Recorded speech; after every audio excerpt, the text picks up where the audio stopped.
connection is not. We are now. Welcome back to another Thursday Night Live. And what a way to start it. I mean, we're sitting here having a good old giggle, and it's just fantastic. And it's good to be back after a week off. You know, last week I was exhausted. Andrew and I had a chat, and we're going to pop up last week.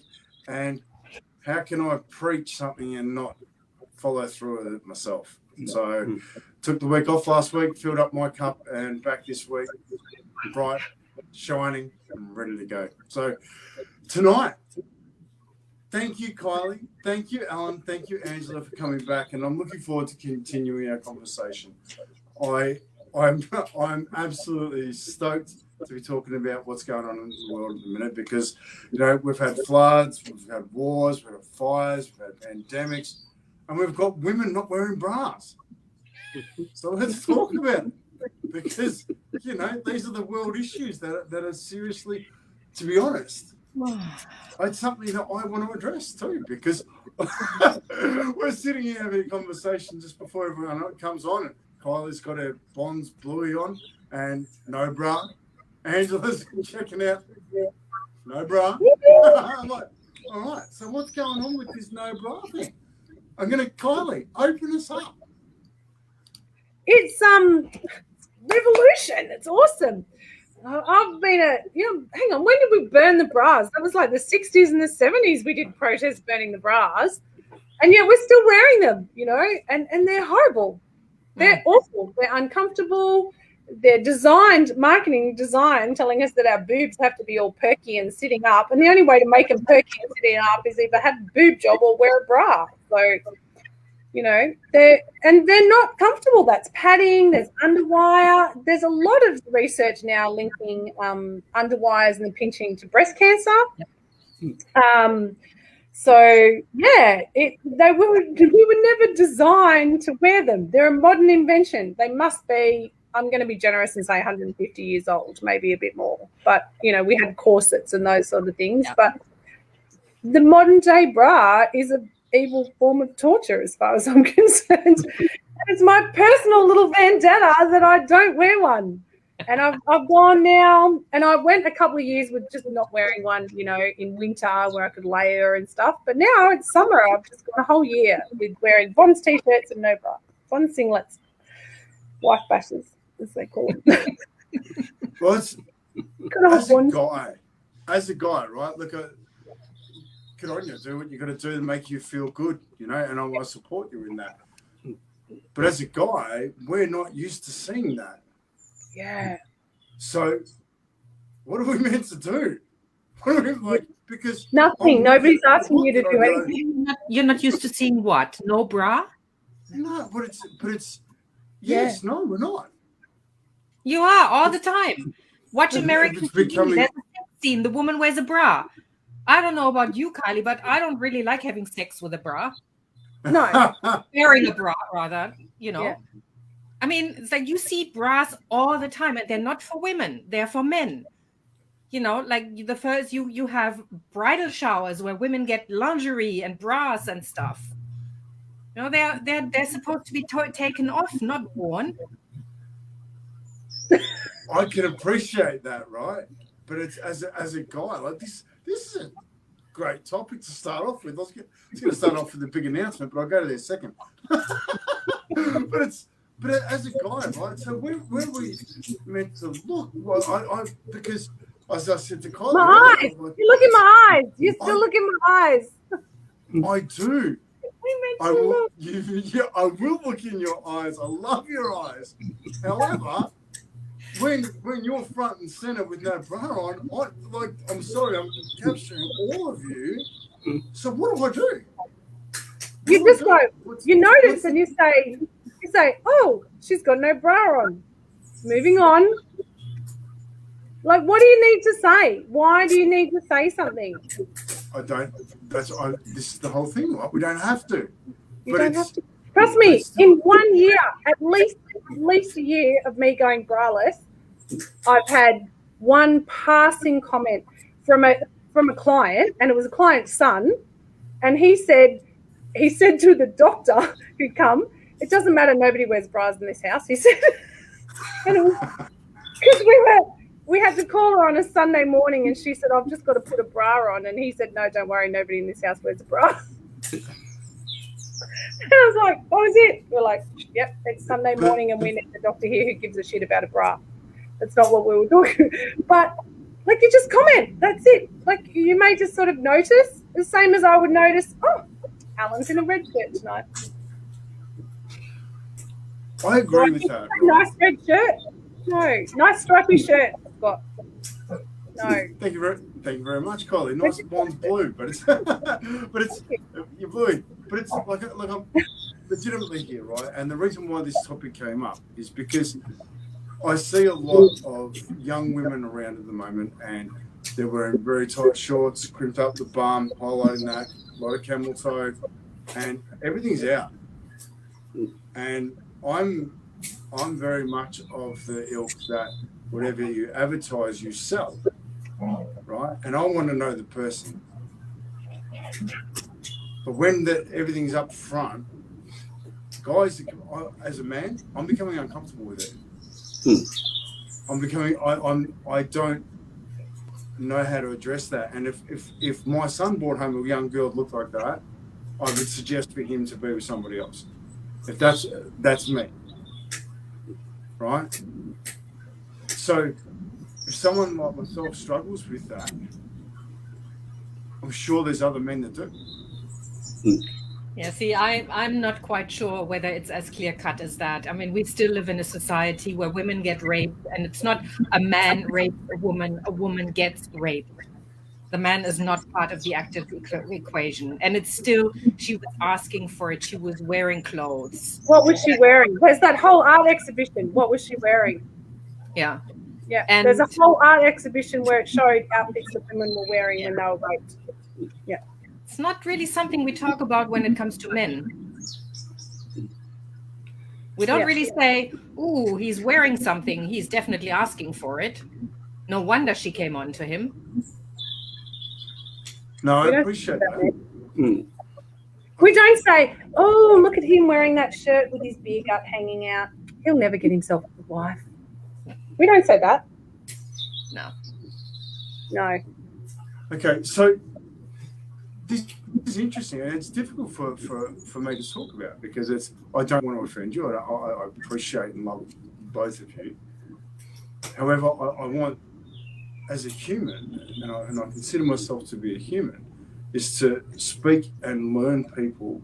And I still think the best gift we have to give one another is ourselves. Yeah, well, sorry, go. No, please. A lot of stuff around nakedness and breasts and, genitals and whatever is actually cultural. Yeah. I mean, I grew up in Germany. We would go to a mixed sauna, and we wouldn't cover up. We would sit and sweat. We wouldn't sit there in a big towel and sweat quietly into the towel. We would literally sit on a towel in the bath, mixed men and women, and it would be completely okay. There was no problem with that whatsoever. We go to nude beaches. Women breastfeed. There's a very different attitude towards breasts and nudity in general in Europe. And Australia is fairly Puritan when it comes to that. Yeah. But this is part of it for me that I really want to open up, because for me, it's less about offensive as about understanding. How can we improve ourselves so it's not as poignant? This is the society that we live in. We're advertising the body inside social media, inside video hits sort of style stuff. I'm showing my age right there. that's okay. Well, then let's make a difference. Differentiate between advertising a body on social media, airbrushing it to an inch of its life, and showing up with your real body in real life, braless, topless, whatever, just being who you are, without a hidden agenda of creating low self-esteem or prepping myself up or whatever it might be. That's a totally different story as far as I'm concerned. Yeah, well, I agree with that, because for myself, it's like, you know, both you and Kylie, beautiful women I love having in my life, and your self-esteem is strong, right? But I don't see that in a lot of the young women. I don't see the self-esteem. I see a different version of a woman that worries me. See, you know, maybe I take on that worry for myself that maybe I shouldn't. But at the end of the day, we're all about building up self-esteem and ourselves in the self-development world, so that we become stronger individuals. And I don't see that. So, Alan, please chime in and help me out here. At the end of the day, it's not about the other person. It comes back to us ourselves. You know, I'm a male. You know, I like the female form. I think there's nothing more beautiful. And when with partners, I've always held them in high regard, and their bodies were always very special to me. To stare at something, I see beauty, but I've learned to look at something and appreciate it quickly. It's like, okay, I enjoy a fine wine, but I don't have to gorge the whole bottle when I'm drinking it. I can have that glass and enjoy it. And I can do the same thing with women, regardless of how they're dressed. I'll see beauty in a woman who's just got that smile on her face. She may be overweight and everything else by our standards, but the smile she has on her face, that attracts me. So I can take that beauty, and so I can look at somebody, see that, and then look on. I feel a bit of wondering what they're feeling if I look and they catch me looking as well, if I look for too long. There's all those issues that come up. So there's a whole mass of things here. It's not cut and dry. But it comes back to the first thing is that not so much what other people think, but ask yourself, when you're looking, what are you actually thinking about? If you're seeing the beauty of a woman's shape without a bra or whatever, and admiring that, appreciating it, great. But what's the thoughts beyond there? That comes back to our personal responsibility.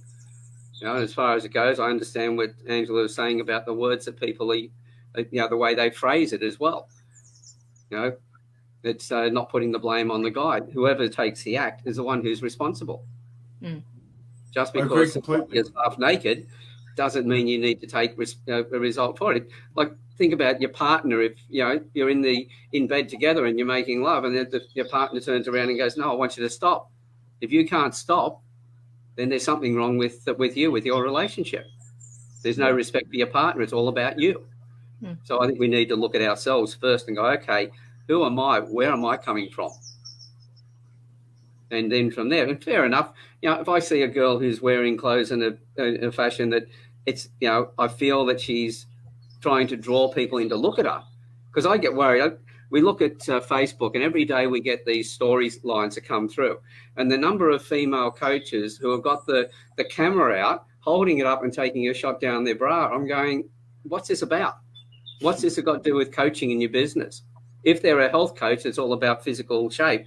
Yes, but just standard everyday coaches, I look and go, what are you trying to tell us? Where's your focus?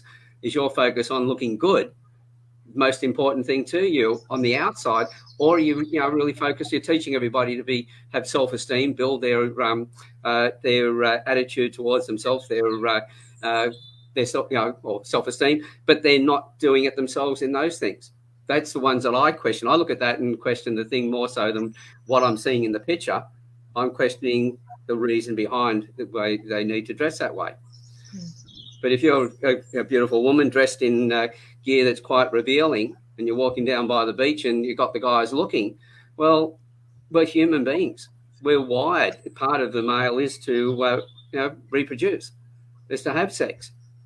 So there's thinking about that side of it. And some guys, some boys, the men will never grow up to be men, or males will never grow up to be men. They're still boys and always will be, right to the grave. And so we've got that issue as well.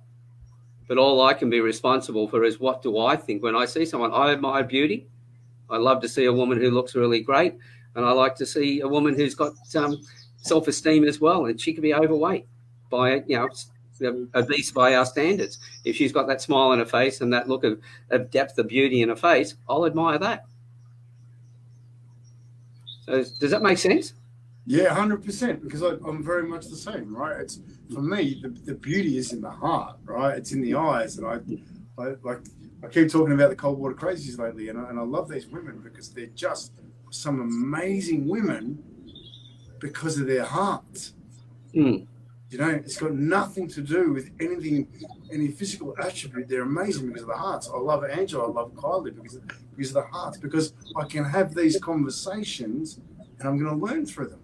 The number one thing for me that Kylie said earlier when we was talking on the phone was, think it. You don't have to say it. That's it. Do you know what I mean? Because and holding that is just so damn important. And because it's for me, and even tonight, right? Tonight, the start of the conversation: floods, wars, pandemics, no brass, right? This is life, and what we're doing here inside the Campfire Project is we're talking about life. We want to talk about the real things so that we grow. Because I personally feel that we are in a time of existence that is the greatest opportunity we've ever had in the human existence. We are really being challenged emotionally to question how we feel about things. We are growing. We're understanding generational trauma like never before. We're questioning how we're being led. We're questioning how we're looking after the environment. We're questioning the devastation that's going on within all of our lives in all these little parts. Because the energy's heavy right now. And Angela, you and I have been talking about this extensively. You know? So I want to talk about that tonight. I want to talk about the opportunities. Actually, I'm just going to pop this up here. This will go into a little bit about what we're about anyway. So I agree with Alan about coaches and others who want respect, but their photos are designed to show a sexy look. Maybe I'm just jealous, but I can't help but think dress for the job.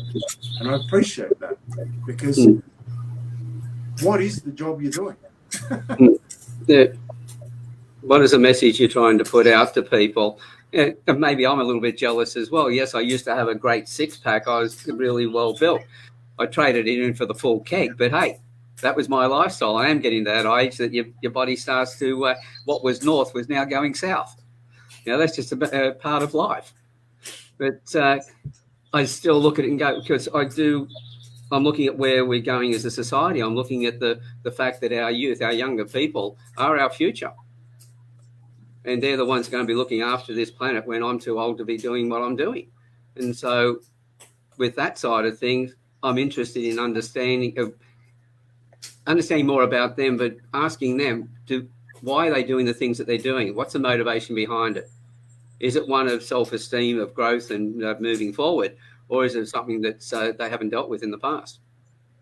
Yeah, and that's what I love about the coaching that's inside the Campfire Project. There's so many amazing coaches, and you can see them in here talking. That question actually came through from Arnie Shaz, who's an amazing human being herself, which, you know, and this is where we're at. And especially at the moment, talking about coaching, and I want to jump into that just quickly, because coaching, there's so many variants to it.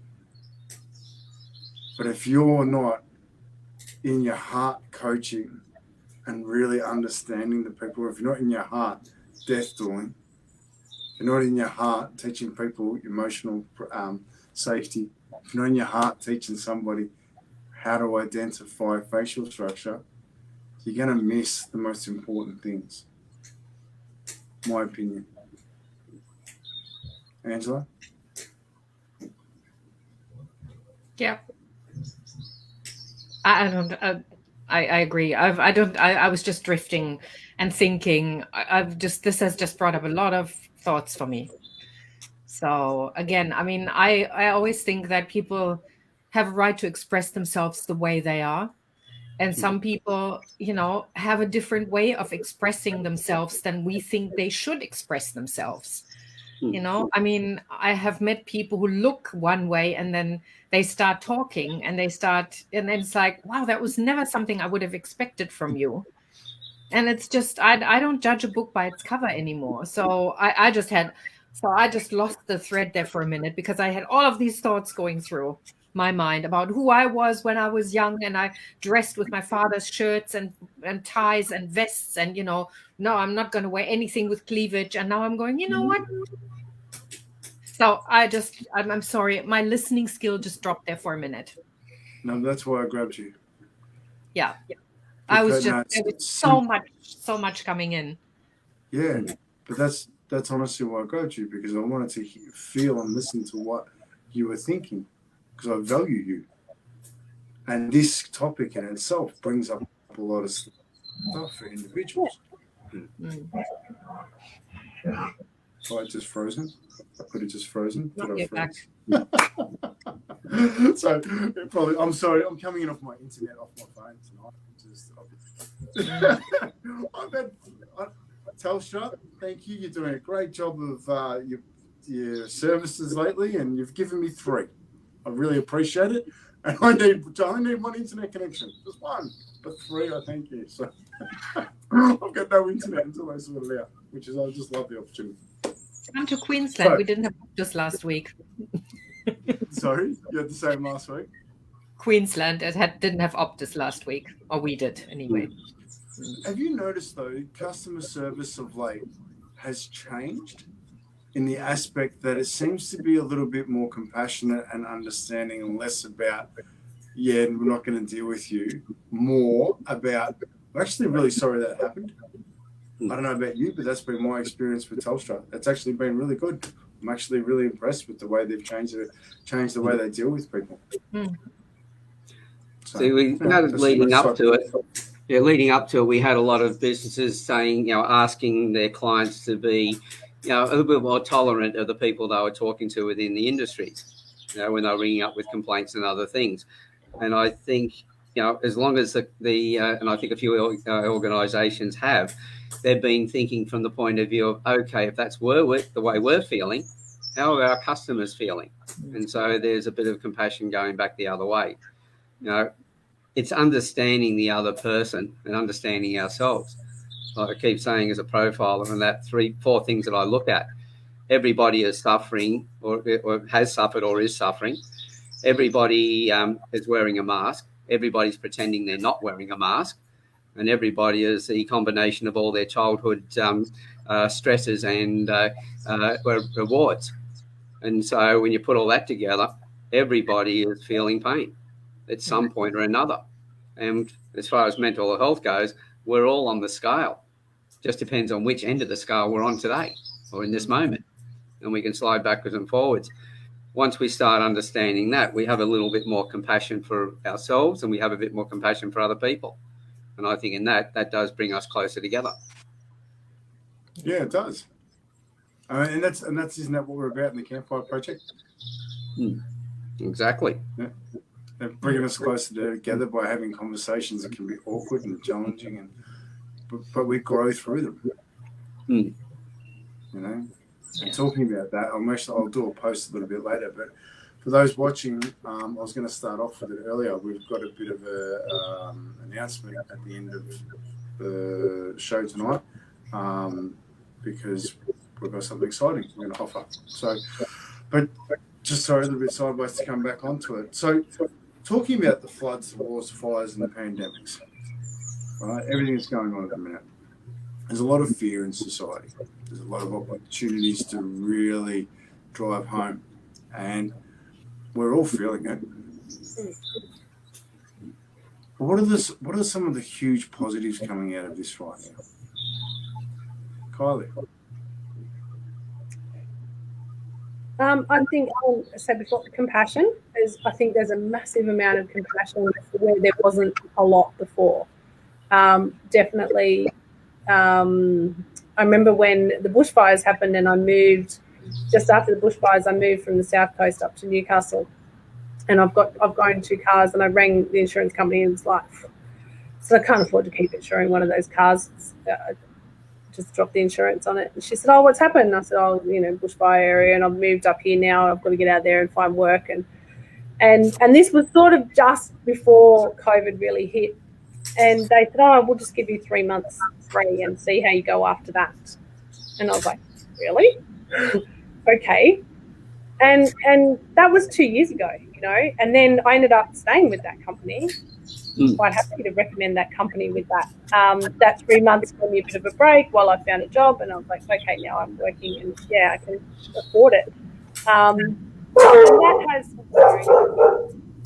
that has continued even now. Like since the fires, we've had the pandemic, and a lot more people were looking at those options. Isn't it a bugger when the kids just won't settle down? I don't know. I said to Jack, please shut the door and leave the dog out. Can you shut my door, please, and leave the dog out there? Thank you. And then after 10 minutes, I opened the door and let the dog back in again. I was like, but yeah, then the COVID hit, and you know, we're seeing a lot more compassion, I think, and I think everyone, for me, everyone jumped in and helped with the fires. There was so much of, you know, donations and realizing, oh my God, that, you know, this is the shit that happens with the earth and we need to help people. And then the COVID hit and they were like, job on your neighbors, don't tell everyone, you know, you should stay home. And there's this whole division with vaccinated and unvaccinated. Now we've had a flood, and more than one flood. We've had a number of floods. And everyone's like, we don't give a shit if you're vaccinated or not vaccinated. We need help again. And everyone's like, okay, we'll help. And I know there's still some people trying to play that game of like, oh, they're not letting unvaccinated helpers go in. Bullshit. They didn't care. Nobody cares. At this point, just jump in and help. There was the opportunity for compassion. We've tried the division. Now opportunity for compassion and empathy has come up again. And I think that's just going to be the overriding thing lately is that. It's big, isn't it? The compassion. Big. It's huge. I know. Yeah. And we're seeing it even with the refugees, like I said to you before, the refugees. And yeah, we're noticing that people are putting their hand up saying, oh, yes, we'll take the refugees because they're European, they're of white descent. Everyone wanted to shut the borders and stop the boats when it was brown people. But now that it's white people, it's making a difference. And that's a massive thing that I will call out every time I see it. Yeah. Go deeper into that. Go deeper into it. We've had wars for forever. I mean, look at what's happening in Africa. You know, there's still wars. Look what's happening in Afghanistan. And we're getting refugees coming to this country, and they're not all arriving by boat. There are refugees in this country that have flown here and that have come here and asked for compassion, and they're still being processed offshore, which is just taking advantage of poorer nations that are off our borders, or they're being left in, like the Billawheeler family does my head in. Why the hell that family can't go back to Billawheeler is beyond me, but now they're being held in Perth.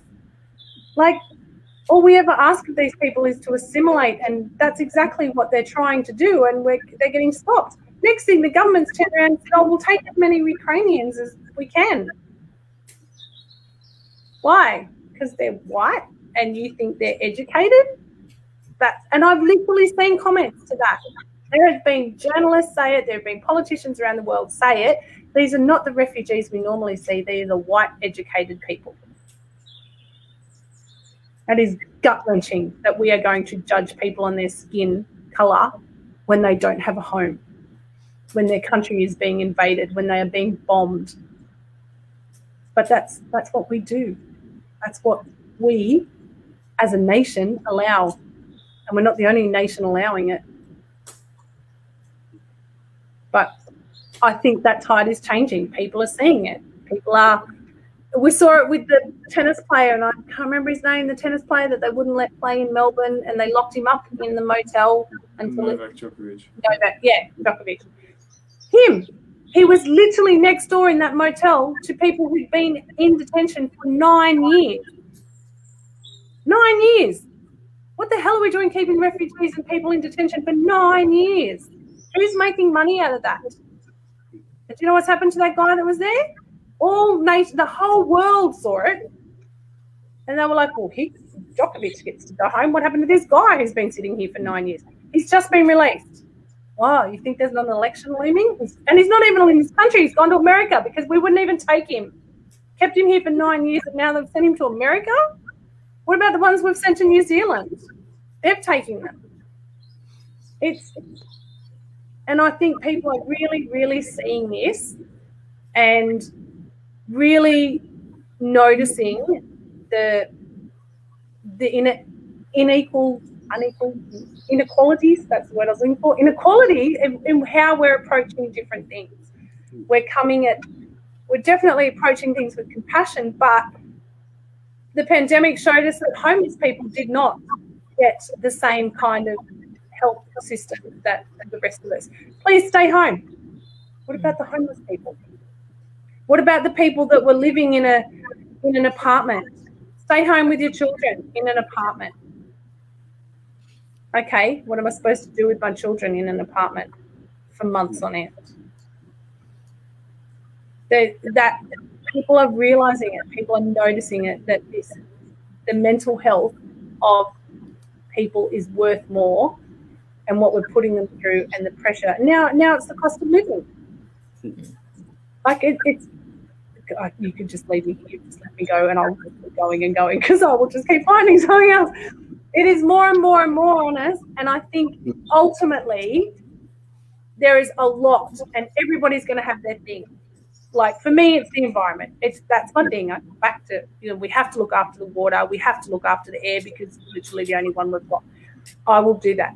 For you, Scott, you're looking after people's mental health, and Alan is the same. And Ange, the emotional stuff, she's so good. Our little hands of God over there, Ange, doing her hands of God thing. Keeping us all under control. Everyone has their thing that they're just trying to fix their own little corner of the world. And lately there's so many things we can focus on, and we're being asked to focus on all of them, and we can't. I can't do anything about the war in Ukraine.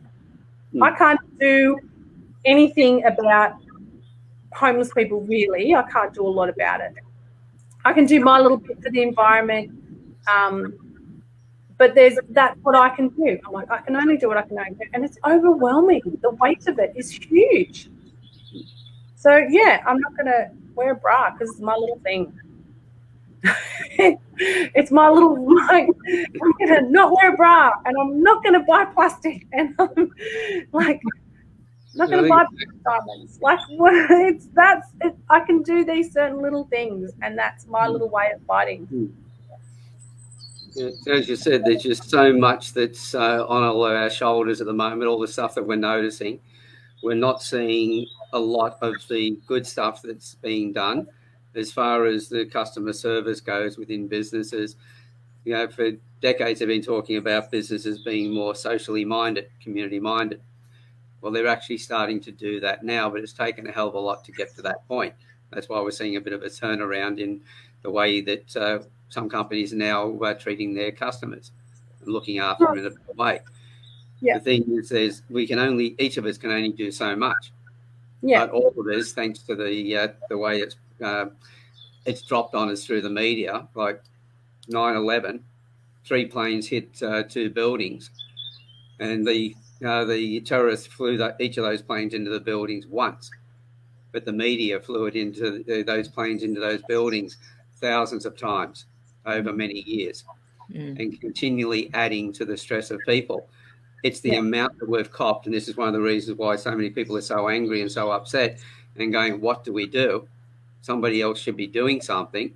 At the end of the day, we can only do what we can do ourselves. But it's a matter of going, okay, how can we get other people to talk about this as well? Conversations like this is where it starts. And looking, well, what's the next step that we can take? Who can we get to do things? It's fine saying, oh, so-and-so should do something or other. But everyone's saying somebody else should be doing it. It comes back to each of us doing something. And yes, we'll all have our particular area. See, when we look at the planet, I look at it and go, rightio, I'm not out there to save the planet. I think it's about time we learnt that we need to save the human race, because the planet will survive after we're gone. And it's because and if you put it that way, people who like to look after themselves, if they realise that, they may start looking after what they're doing to the planet, because they're looking after it for their survival. So people do things for what's in it for them, as we see with our with what's happening around the world. Everybody's got their particular agendas. Every one of us has got an agenda based on our backgrounds, our understandings, and everything else, our emotions. But the thing is to go, okay, yes, I'm feeling this, but how can I turn this into a positive? How can I do something about it? And that's where I think the difficulty for that's the biggest challenge for all of us. But again, as I keep saying, it comes back to each of us to do the best that we can with ourselves and do the best we can for our environment and the people around us. I love this. I love this because Kylie's heart just got put on the table. She just gave us what she's passionate about. She just gave us what she's researched in her eyes, and she's taken on in her eyes and taken on those experiences. So it's given her a passion to do that. I think for me, listening to Kylie, and I think listening to what's going on in society at the minute, it is just overwhelming. Yeah. There is so much. We are such a complex civilization. So how do we find our groove? How do we find what we need to be working on right now? What are the things we can agree on? What are the things we can... ourselves? Do we have to agree? Do we have to agree? No. I think we just need to work on ourselves. That's what Alan said. You're responsible for your own actions. And, you know, Scott, you're responsible for not looking at my boobs when you talk to me. If I'm not wearing a bra, that's you. I'm going to point out to you and be like, dude, don't do that. You're making that easy for everybody else, Kylie, but just remembering that I'm at your boob height. I've got You're at my boob height. That's right. You're at my boob height. You're still looking, Alan. Yeah, sorry, Alan. Papa Smurf, you're allowed. Yeah, just think of my back and my neck, will you? I know, sorry. But you are responsible for your reactions to all of this. Like, everyone is. We all are. And we are also responsible for pulling our energy back from that which we cannot control. Yeah. You can't control. Yeah. Yes. If you can't control it, pull your energy back from that. You keep yourself awake worrying about that, and you can't control it. Or maybe you can. Maybe you have a way of fixing that and you can just go out there and do it. So just go out there and do it. Yeah. But if you can't, you know, there's a lot of things that are beyond my control, but I can do a little bit. And if I fix my little bit and Scott fixes his little bit and Ange does her bit and Alan does his bit and Sharon, wording lots of questions that I haven't answered yet. Sorry, Sharon. But if we all did our little bit and we're fixing our own little corner of the world, and surely we get to move forward as a human race where we can all move forward and hopefully save us all. Can I add to that? You said before, Kylie, about all the different things that are out there, and you listed a whole of a lot, and there's a myriad more of those things. There's more, exactly. And I think, and you're passionate about it, and we're all passionate about the things that we're interested in. I think it's also something that I keep reminding myself, other people may not be passionate about what I'm passionate about. Yeah. And to get upset with them because they're not also passionate about it, what is it that they are passionate about? And if I took time to actually talk to them and find out, they're just as equally passionate about something else, which is part of the bigger picture that I'd like to see changed as well. Yeah. So if people don't straight away jump on the train that you're on, they're on a different train. Just realise that what they do, have a conversation with them and go, well, ask somebody, instead of saying, I'm passionate about this, why aren't you? How about the conversation? Tell me what you're passionate about. What would you like to see changed? And then you say, well done, because I can't do that. Good job. You do that bit. I'm going to do this. Thank you. Like, somebody else has got that weight. Somebody else is carrying that, and it's okay. Well, Scott was asking, what are the opportunities that we have? And this ties what I see as an opportunity ties totally in with what Alan and what Kylie was saying. I think what we're doing is where the opportunities, and I think we're doing that. Maybe not all of us, but those of us who have either stayed awake or are awakening And I'm using that very deliberately because there's just, I have stopped getting into any kind of news because it goes the full bandwidth of, people are devils and people are angels. And, like, I'm just going, you know what? I can't be bothered anymore. I'm just going to face the reality that I'm living in right now. But the opportunity we have at the moment is we can become aware of all the cognitive biases, the unconscious biases we have. And we've got a lot of those. And the one that I see we have at the moment is the confirmation bias. We have to agree with everybody. And we get, and social media is really supporting us by shaping the algorithms and getting us into these bubbles where everybody says exactly the same thing. Like, I mean, I have said this to somebody the other day. I said, I still do Facebook. Not a lot, but when I do, I make damn sure that I like posts of people who have a totally different opinion to me. So I have a full bandwidth of opinions from people who sit and say, like, this is the right thing to do, to somebody who has a totally different opinion. Like people who say, just follow the numbers, the government unlies, like, knows everything, just follow the government, to the Queen is a reptile. The truth is somewhere in between. I don't care, but I don't want to decide. I just want to have the option of looking at things and making up my own mind, rather than being funneled into something that is called misinformation, or that supports my ethnicity bias. White people are good, colored, or colored people are good, and the gender bias. I mean, we're looking at ageism, and we're becoming aware of all of these at the moment. I mean, we've had Black Lives Matter, we have had #MeToo, we've had all of this, and now we're going color. All of this stuff is coming up for us to have a look at, and I think it's brilliant, but it's also really, really painful and really, really overwhelming because we're going off automatic. We have to really think about what it is that we do, who we associate with, not from a place of I like you, but how are you actually presenting yourself in such a way that even if we disagree, we can still deal with each other.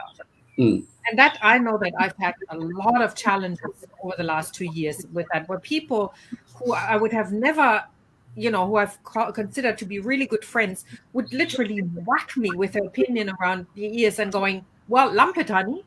That's how I think. Instead of going, let's have a conversation about it, which is why I love you guys. We don't necessarily have to agree, but we always have a discussion that takes our consciousness to the next level. And as Edward de Bono used to say, a mind expanded never regains its original dimensions. And I think that's what this is about. That's beautiful. But I love that, right? Because it's so very well much what it's about. We're sitting here, we're taking on things, and that there's difference of opinion on to Kylie, the Ukrainians is coming in the comments, and that's perfectly okay. It's not. Everybody's doing their best. Everybody's doing their best to get through this opportunity called life, and to have the challenges which give us our growth. That's actually really cool. And I think right now we're at our biggest challenges. We're going to get our biggest growth out of this. Yeah. There's some massive stuff. Yeah.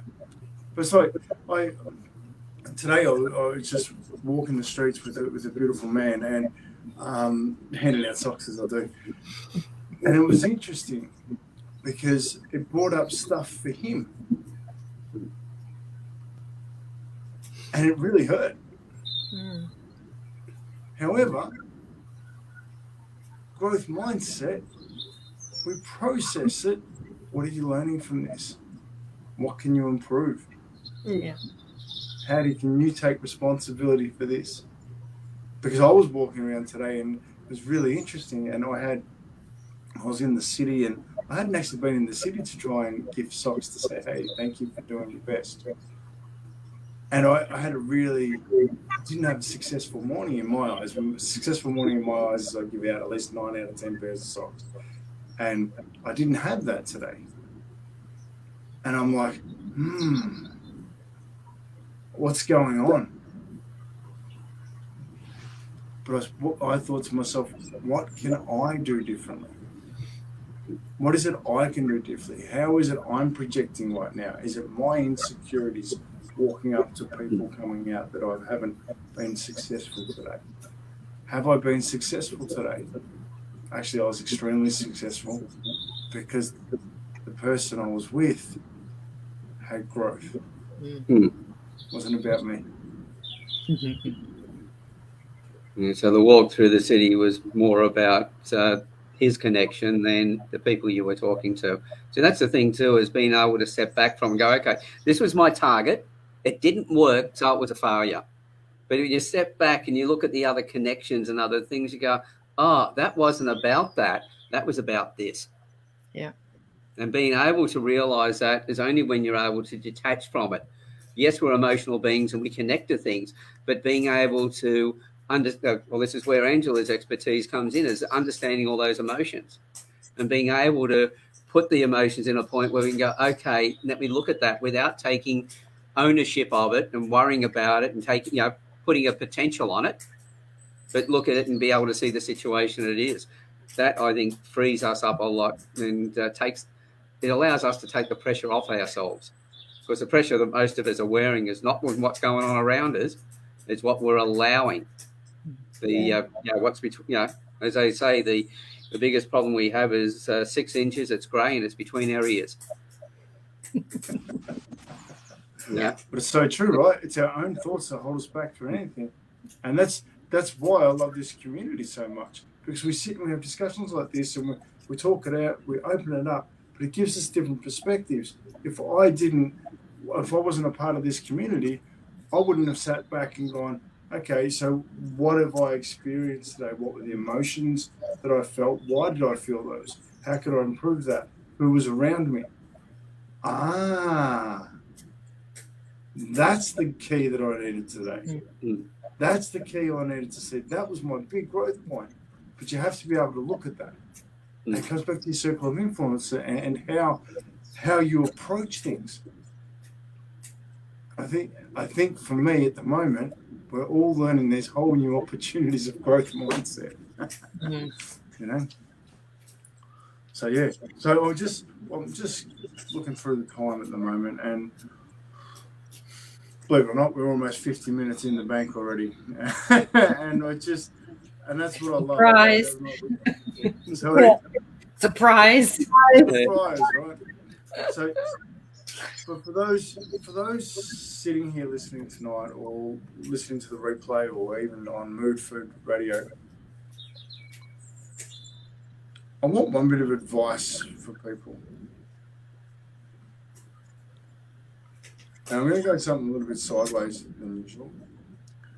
I'm going to ask each of you, if you were looking for a coach or someone to help you get through to the next stage, because I'm a firm believer you need a mentor or coach in your life just to help you see the things that you personally don't see. What would be the one key thing you would look for in your coach? I'm going to start with you, Kylie. Throw you under the bus. They have to be able to argue with me. I don't want someone who's going to agree with me and go, yes, that's enough. That's good. You've done that. That's good. Well done. They have to be like, really? No, that's shit. You can do better. Or why do you do that? Or why are you thinking that? Or how has that worked with you before? They have to be able to argue with me. They have to be able to stand up to me. I like it. Have you had coaches that have done that for you? Yes. Shorty. Shorty still does it for me. Still stands up to me. And but yeah, over the years, definitely the mentors I've had are the ones who will say that or stand up a little bit, question that. I love it. Yeah. Thank you. Alan? I would say that on a similar line, but not one who would argue with me, one who would stand up and say, hey, I'm here to help you. I want you to listen. The argument only comes when my ego gets in the way and what they've said pushes my buttons, and I allow that to take the major role. If I'm hiring them to be a coach, I'm paying them for that. I want them to, direct me, to give me advice and everything else. And I've got to control my insecurities and not let them hold me back. So that way I won't have an argument with them. But as Kylie was indicating, more so the person will stand up and say, not be a yes person, but say, hey, you've been doing that. You need to be doing this. You rethink the way you're doing things. And my job then is to get over my insecurities and listen to them and then put it in place. So it's a two-way street. It's not what just I'm looking for in the other person. It's what I should be looking for and expecting from me. I can't expect anything from them. I can hope from them. The only person I can expect from is me. Yeah. Love it. Thank you, Papa. Angela. What I'm looking for in a coach is someone who's done their own work. Somebody who knows themselves, who understands their shadow side, who understands that they're not sparkly goodness all the time, and also somebody who understands that I am not them. Somebody who doesn't have a cookie cutter, says, I have gone through that, so therefore you should be that way as well.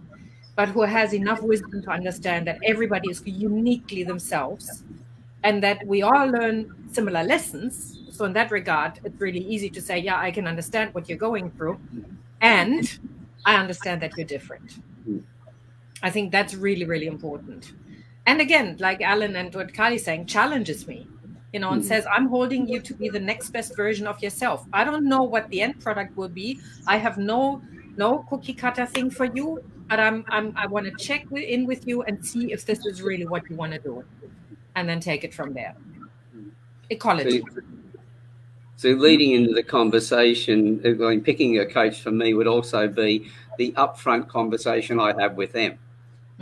And I know people use a word about authentic, and I go, well, what's your version of authentic? I just want somebody who is going to speak to me openly and truthfully about their past and everything else, why they're doing what they're doing, because both the things that they've done right and the warts are all part of the experience they've had that I'm going to be drawing on to find my way forward as well. So I don't mind if they've been through a hell of a lot. And in fact, that is going to be a bonus because I know what they've been through. And if they then turn, as Angela said, if they turn around and then give me ideas on how to do it without saying this is what you have to do, because that fitted them, because that was their personality. But if they can say, hey, this is something I tried, how can you adapt this to what you're doing? And then I'm part of that process as well. So they're guiding me, but I'm working with them in the process. I'm not just being told what to do. One of my favorite sayings is test everything and dismiss what insults your soul. That's a good one. Yeah. Why is that so powerful for you, Angela? Because there are a number of, in my experience, a lot of people who go to a coach because they want to be fixed. They're looking for somebody who they can look up to, a guru, somebody who can give them the answers.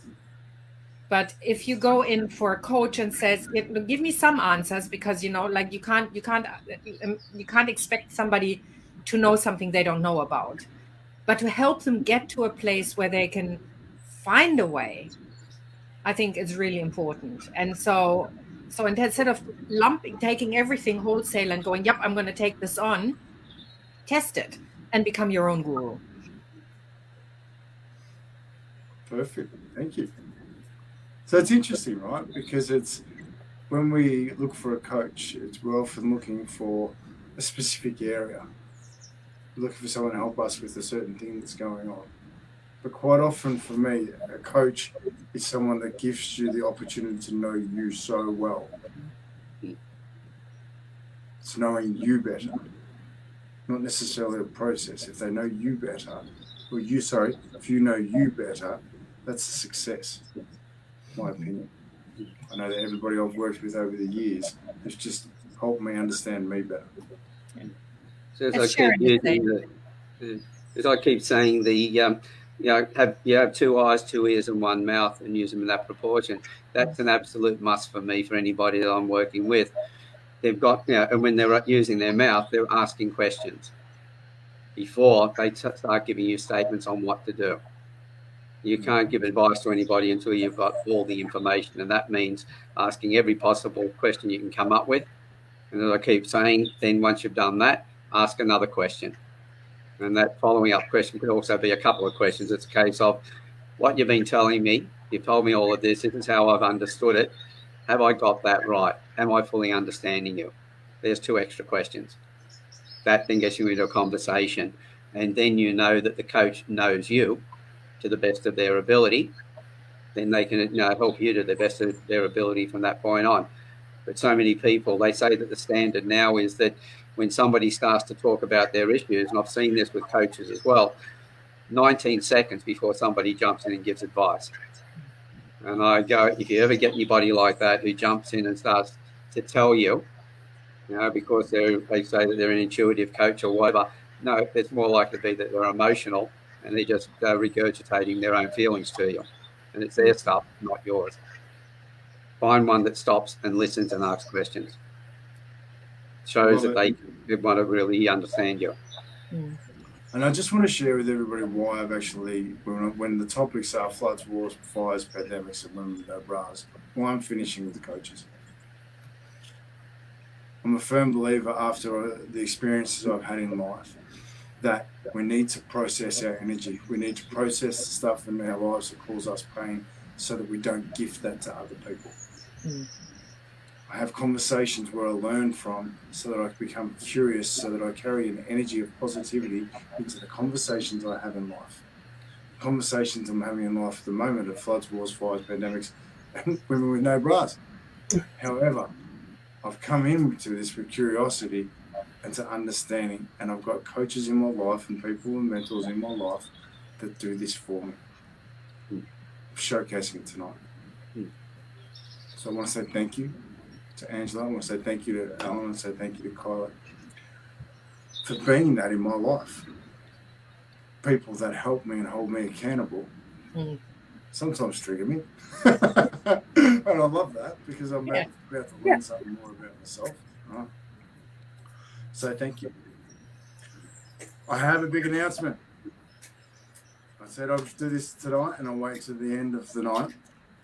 Campfire Project needs a new team member. We have an opportunity for a new team member to come into the Campfire Project. We are growing personally. We are growing in our own individual parts of life. We need someone to come and assist us with getting these conversations going, getting these opportunities to grow, to be a part of our team. If you feel like this is an opportunity that you want to grab a hold of, all you need is a small amount of tech skills, more than mine. Trust me, Alan will vouch for that. But we're really looking forward to growing. We're growing beautifully. And we want to have more people on board. We want this community to grow together. And we need that from somebody who wants to be a part of our team. Yeah, Send me a message. Send Alan a message. Sorry, Alan. Yeah, we've had so much on our plates since Christmas. We've all been so busy. We haven't run as many there has been no random panel discussions that I've been running through the week, and I want to run those again. There just hasn't been enough time with this and working with so many other groups as well. And yes, we do have to learn a living in our business as well, which I've really neglected. And this is one of the reasons we need 4 people, but also those that have done a one-on-one before who want to be in panel discussions. For God's sake, send me your email addresses so I can then send out invitations to them, because a lot of the emails that we had before have either disappeared or they're no longer accurate, and the system won't let me send out the messages to a list that's got any inactive emails in it, and I don't know which ones are inactive. So I've thrown the list out and I'm starting from scratch. So if you want to be in the panels and you've done a one-on-one before, send me your email address, send it through Messenger or whatever. Don't put it in the comments here, because you don't want to give that out to everybody. You've got your own privacy you need to look after. Message me. And yes, we're looking for somebody who can get involved and help us with some of the administration, but also stepping up to take on roles as well. Because I had one of the biggest compliments today. I had somebody talking to me, and we were talking about the Campfire Project, and he said, You started the Campfire Project. Now, the compliment there was that he's been watching what's been going on and didn't know that, you know, I'd started because of all you people and the activities that you've been doing. This is our community.